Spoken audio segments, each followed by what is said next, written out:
Buenas, pessoal, bem-vindo ao Diário Espiritual. Temos hoje mais um vídeo, uma suposta carta feita pelo médium Orlando Noronha, que supostamente pode ter sido captado os dados e feita a carta. Como eu já falei em outros vídeos, Orlando Noronha é um médium espírita que de certa forma foi um seguidor ali de Chico Xavier. Ele sempre fala muito sobre Chico, já deu entrevistas, já deu entrevistas, né? Várias eu não sei.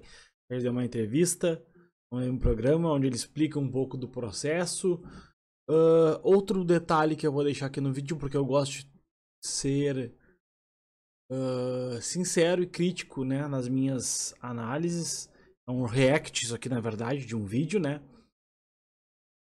Uma das pessoas que inclusive se coloca como pesquisador, analisador, não sei o termo que ele usa, já participou daquele podcast Paranormal Experience e analisa cartas de médiums, é o Guilherme alguma coisa, que eu não lembro o nome agora dele.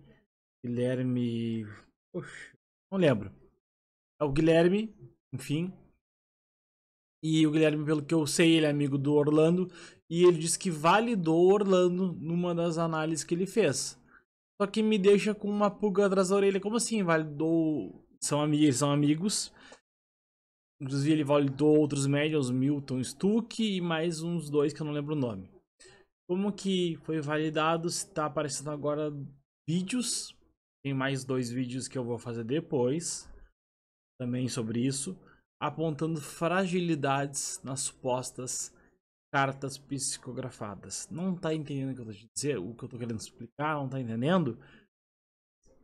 Uma pessoa faz um relato sobre uma carta psicografada pela mãe dela, pela irmã dela, agora a gente vê junto, e ela faz o relato que ela entrou numa salinha para fazer uma análise com o médium ali, conversar com o médium, pegar senha, conversar com o médium. E aí ela conta algumas coisas que vem na carta depois. Vamos assistir. E depois tu deixa teus comentários aqui embaixo. Se tiver algum detalhe, alguma coisa, tem e-mail aqui embaixo. Se tiver algum relato, tem e-mail aqui na descrição. Tu pode me enviar e me passar um vídeo, me passar teu contato pra gente conversar mais e entender melhor. Também caso já tenha passado por uma experiência similar com algum médium. Não o Orlando, mas o Orlando também, mas algum outro médium. Bora pro vídeo. Oi, meu nome é Fernanda, esse é o meu marido Rogério. Eu vim aqui contar um relato sobre uma carta que eu recebi, psicografada do Orlando Noronha, na casa de Santo André, Joana de Ângeles, dia 22 de setembro desse ano. Faz 15 anos que minha mãe faleceu e eu e ela a gente era muito ligada, mas ligada assim ao extremo. E quando eu soube do Orlando, sabe quando te dá aquela esperança? E eu comecei a segui-lo faz 2 anos. Desde então, todas as casas que ele estava, eu sempre estava presente. E tem um processo muito árduo, que é a fila, né?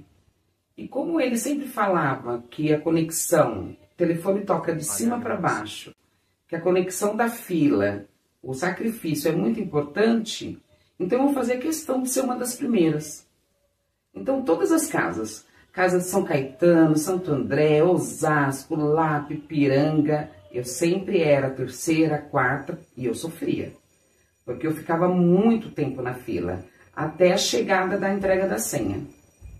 E no dia 22 de setembro desse ano, na hora da entrevista, eu estava muito triste, porque fazia 1 mês que eu perdi minha irmã, e era aniversário do falecimento da minha mãe. Então eu entrei na sala chorando. E como eu estava chorando muito, eu acredito que ele se aproveitou da situação, da minha emoção, e começou a fazer perguntas. E eu respondi todas. Aí ele pediu para ver uma foto da minha mãe. E eu mostrei a foto da minha mãe. E ele falou, é ela mesmo. Inclusive ela está aqui me dando vários beijinhos com um batom vermelho. Aí eu assustei. Porque minha mãe nunca usou batom vermelho. Aí na filipeta, Tava o nome da minha mãe, da minha irmã e do meu pai. Aí ele perguntou da minha mãe, quanto tempo que ela tinha falecido, eu falei 15 anos, faleceu do quê? Eu falei câncer no pâncreas. Aí perguntou da minha irmã, eu falei que fazia 1 mês, que ela morreu dormindo. E do meu pai ele não perguntou, eu não falei nada. Perguntou qual era a religião da minha filha. Minha filha falou, eu cresci no Evangelho, inclusive eu estudo na Bíblia da minha avó. Aí ele perguntou como que foi o período final da minha mãe, se eu que cuidava dela, eu falei que sim. Se ela tinha feito algum pedido, eu falei que uns meses antes, ela já estava ruinzinha, que ela sentiu vontade de comer feijoada. E meu marido foi e comprou. E eu que cuidei da minha mãe, do começo ao fim do câncer dela. Aí eu falei também que eu chamava ela de Dona Kate, brincando, que era um apelidinho que eu tinha com ela, né? Então eu sempre chamava ela de Dona Kate. E detalhe, eu achei estranho porque ele estava com papel em branco e ele fez uma anotação. Foi Kate, que ele escreveu errado, Kat. Achei estranho, mas tudo bem. Aí assim terminou, ele falou, vamos aguardar. A gente saiu da sala. E aí começou todo aquele processo aí, onde começam as leituras da carta. A partir de agora, eu vou pontuar para vocês todas as mentiras que ele falou nessa carta. Kate, Catarina, Terezinha, do Carmo Ezequiel. Ele fala, Catarina, Terezinha, do Carmo Ezequiel. A minha filha escreveu errado, porque ela não acreditava nele, e eu não sabia. E ele fala, Kate, Catarina, Terezinha, do Carmo Ezequiel. O nome da minha mãe é Catarina Terezinha Pereira Ezequiel. Minha Fernanda, Rogério, meu filho de minha alma, Raquel, minha neta. Minha Fernanda. Minha mãe nunca me chamou de Fernanda.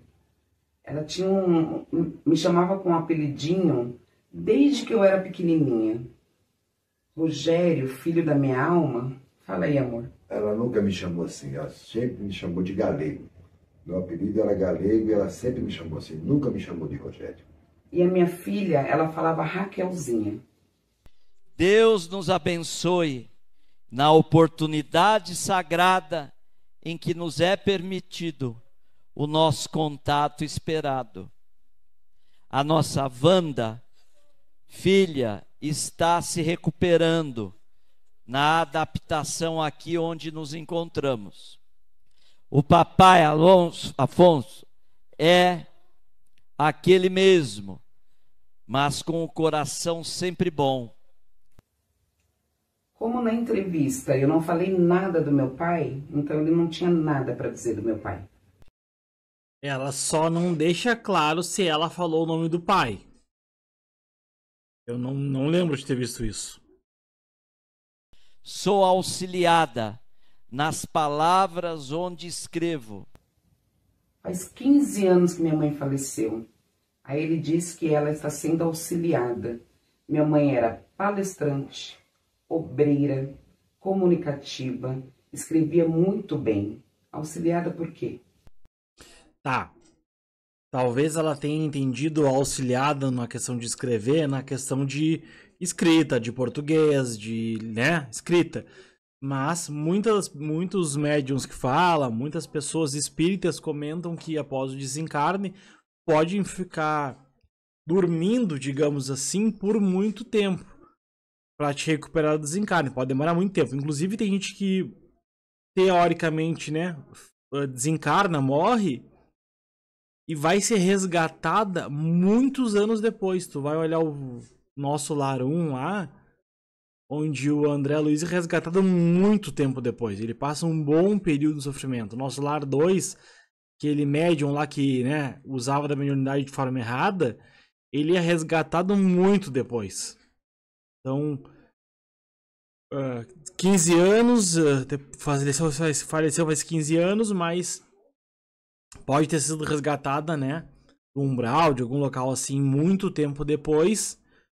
E talvez o auxílio que ele está abordando na carta é o auxílio em função até mesmo de uma questão emocional, porque o espírito ainda continua com sentimentos, né, dos familiares, tá? Então pode ser isso, tá? Pode ser isso. Não tá pronto para estar ali se comunicando, ou de estar ali sendo, que às vezes pode se descontrolar emocionalmente, algo assim.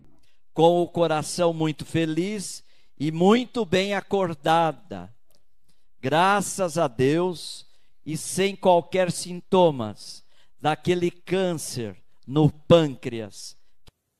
Câncer no pâncreas. Eu falei para ele que ela faleceu de câncer no pâncreas. Que foi dominando e fazendo todo aquele desequilíbrio. Que falam as coisas e também, chamando, né, para outro rumo. Tem que falar. Creio que a Wanda sonhou e acordou aqui. Nossa, eu fico indignada. Claro que ela sonhou e acordou lá. Eu falei que minha irmã faleceu dormindo. Após deitar. E eu fui aos poucos perdendo energia, os pensamentos meus fracos, e o corpo foi cedendo e cedendo até se consumar. Todo mundo que morre de alguma doença, que o cara fica no hospital, fica em casa doente, não é um acidente violento, digamos assim, uma morte violenta, vai devinhando, acho que é o termo que fala, mas vai ficando mais fraco, né? Como tinha que ser, e devemos aceitar os desígnios de Deus, que tudo comanda e tudo decide em nossas vidas. Não posso negar as surpresas daqui, com tudo que minha fé ditava, e assim, aos poucos, fui saindo da surpresa, e entendo que não estava sonhando, mas me vi em mim mesma, na minha realidade, agora tão clara para mim.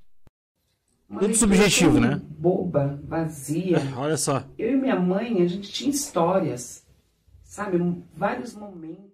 É o que eu tava falando, né? Uma coisa subjetiva, sem pé nem cabeça. Filhos, eu era mais apegada.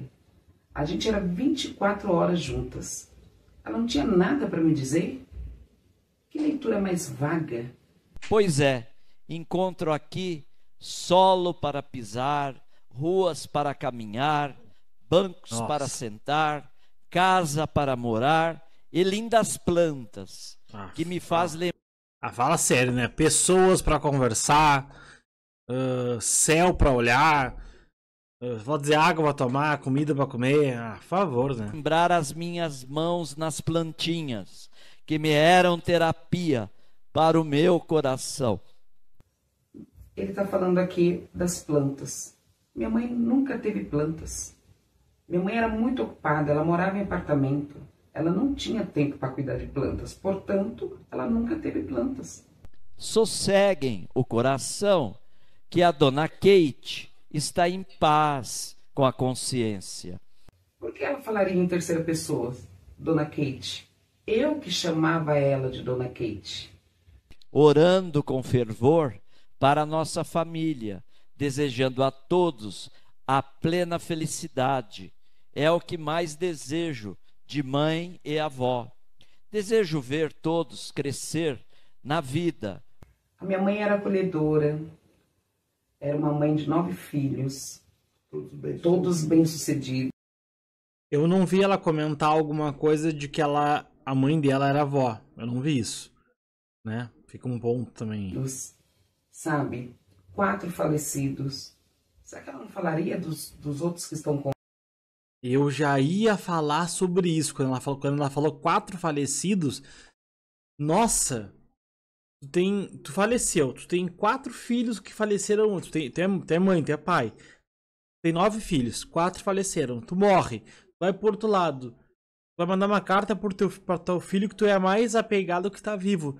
Tu não vai falar dos irmãos dessa pessoa que ficou aqui, dos teus outros filhos, como estão aqui? Não vai fazer um comentário sobre isso? Ela, que eu acredito eu, sabe? Que carta triste. Que carta triste. Como assim eu torci. E suposta carta triste, né? Suposta fraude triste. Não fraude ou carta mal intencionada. né? Suposta, né? Ninguém tá alegando que é, né? Para cada um de vocês. Continuarei os amando todos, e minha fé sou grata pelas suas mãos acolhedoras que sempre me apoiaram nos instantes difíceis, e aqui vivo plena e feliz. Ele fala minha Fê. Minha mãe nunca me chamou de Fê, nem de Fernanda. Era desse apelidinho que ela sempre me chamava. Ou filha, filhota, entendeu? E eu que cuidei dela do começo ao fim da doença dela. Da forma como eu falei para ele na entrevista. Nunca esquecerei de vocês em minha vida. Aqui temos outras modalidades de alimentação. E confesso que sinto falta da minha feijoada. Aí ele fala da feijoada, que eu falei na entrevista. Aí eu fico com um sentimento ruim, sabe? Só de lembrar dessa carta, não sei o que eu sinto, se é tristeza, se é raiva. Eu falei para ele da feijoada. Toda a carta eu falei para ele. Nossa, só de lembrar, que saudade dos sábados, das feijoadas. Até fiquei lembrando aqui, naquele dia final, em que lhe pedi que colocasse na boca uma boa feijoadinha. Minha mãe nunca reuniu ninguém aos sábados para fazer feijoada. Eu falei, na doença dela, ela sentiu vontade de comer feijoada. Nos últimos dias, assim, de vida, ela sentiu vontade. Aí ele vai e acrescenta, inventa, descaradamente. Já passou. Rogério, meu filho, receba a minha bênção. Cuide, Fê, de minha Bíblia de Deus. A Bíblia, a minha filha falou para ele. Triste. Que estudava na Bíblia dela. Como pode, gente? E as pessoas ainda não acreditam quando a gente fala que é uma carta mentirosa. Que falava de minha fé em Jesus Cristo, nosso Salvador. Que Ele nos abençoe e nos livre de todo mal.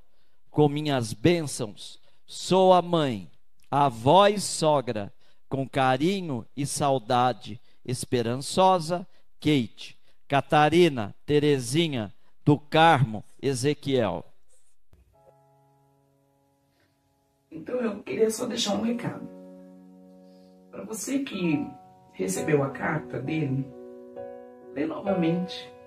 Presta atenção nos detalhes. Relembre o que você falou. Relembre o que você falou na sala. E para você que não fala nada na entrevista, você nunca vai receber. Porque ele se aproveita. Ele se aproveita da sua emoção. Ele faz anotações.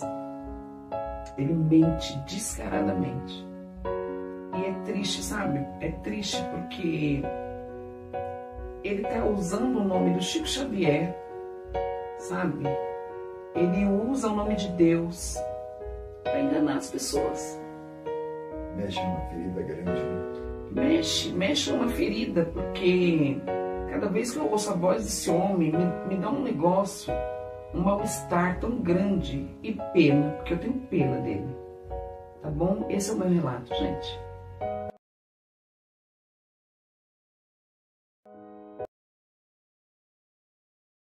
Olha, eu era uma pessoa que até ontem eu acreditava muito nas cartas que Orlando fazia.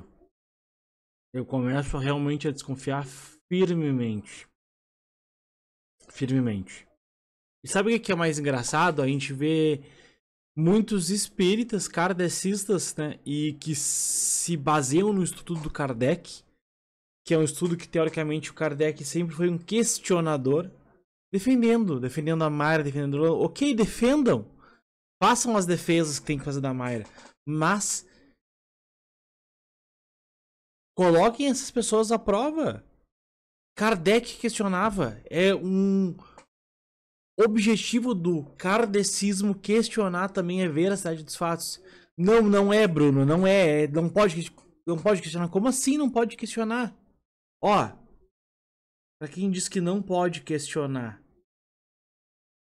Livro dos Médiuns, capítulo 28. Charlatanismo e predestinação. Prestidigitação. Médiuns interesseiros, fraudes espíritas, 304. Como tudo pode se tornar objeto de exploração, nada há de espantoso que quisessem explorar também os espíritos. Resta saber como tomariam a coisa se uma tal especulação tentasse se introduzir. Diremos primeiro que nada se presta mais ao charlatanismo e à prestidigitação que semelhante assunto. Se vemos falsos sonâmbulos, veremos também ainda mais falsos médiuns. Só esse fato seria motivo de desconfiança. Kardec fala sobre isso, aponta isso, questiona isso. Até quando que a gente vai ficar cegamente defendendo uma coisa que eu vi jornalista defendendo, que eu vou fazer um react depois do vídeo dele também, tapando ele para não dar problema, mas uma defesa absurda com provas concretas. Ah, não é. Opa! É tudo mentira, é tudo suposição. Ok. As supostas cartas que a Mayra poderia ter pego informação são supostas, a gente não sabe se é verdade. Se são supostas, então por que a casa Inácio Daniel não vem e não mostra aqui as inconsistências? Faz uma defesa com fato das inconsistências. Agora, no caso do Orlando, os supostos vídeos. Por que também que o Orlando não aparece e não justifica que é uma atividade pública que eles fazem, aberta às pessoas? Então, fica esse questionamento. E aquele investigador, o Guilherme, que publique o estudo que foi feito, que publique um vídeo do teste feito. Ah, não tem material, não tem vídeo, ok, que se faça e se publique então. Porque senão a gente vai continuar aqui sim questionando. A gente vai trazer mais vídeos, analisaremos mais cartas e vamos questionar sim. Beleza? Um forte abraço. E que nem diria lá o político aquele lá, o que foi caçado, vamos questionar tudo.